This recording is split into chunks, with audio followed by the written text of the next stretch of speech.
want to start off the show today talking about the local real estate statistics. I talk about them every month when they come out. Greater Tampa Association of Realtors released their July statistics, which usually come out about the middle of the following month.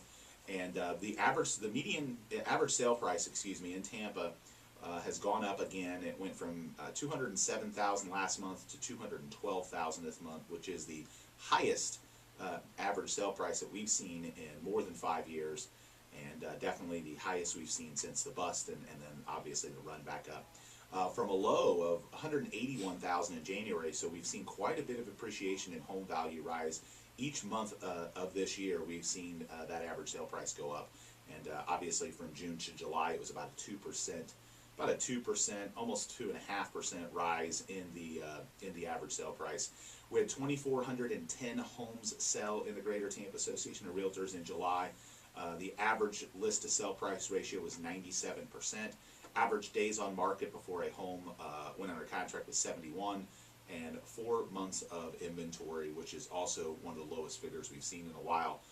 And that's something we'll talk about a little later in the show, is an inventory problem for people looking to buy entry-level and first-time homes.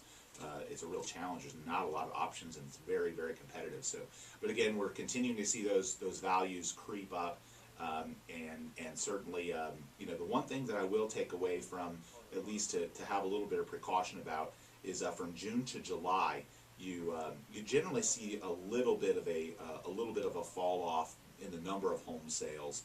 But usually June and July are pretty close. They're you might have just a small difference between the number of home sales in June and July, but we had about 160 sale fall off from June to July, which is more than I think what we expected. Last June, the June and July, or last year the June and July figures were very, very similar, and then in 2011, June and July figures were very, very similar. So this year we did have a little bit of a fall off. Some people are claiming that's because there isn't inventory for buyers to buy. Some people think that there's a lot of other concerns there, but certainly we had the first two 2,500 sale months that we've seen in over 5 years in May and June, and then obviously July didn't hold that trend. But values are up, homes are selling more quickly. Less inventory means more of a seller's market. It's very competitive in certain price ranges, and I always like to identify that, because a lot of times consumers will hear us talk about this data and they'll think, oh, hey, you're saying the market's great, and why hasn't my $1 million home sold? When we talk about the statistics, a lot of times it's about averages and median, and it applies to those mid-level homes. Every price range and neighborhood is different. So just because we're saying a lot of homes are flying off the shelf doesn't mean homes that are in price points or neighborhoods that are more saturated, like a $1 million home, are flying off the shelf. It doesn't mean they can't. It just means generally it's a longer marketing cycle, and there's less buyers for that inventory. So, when we talk about the statistics, and the disclaimer I give is it doesn't apply to every single home and neighborhood. So that's pretty much the real estate statistics for the month of July. A lot of good in the statistics, and a little bit of bad. Average mortgage rates this week are again consistent with what they have been. I've talked a lot on the show about how prices have risen, and there's a chance of rates rising.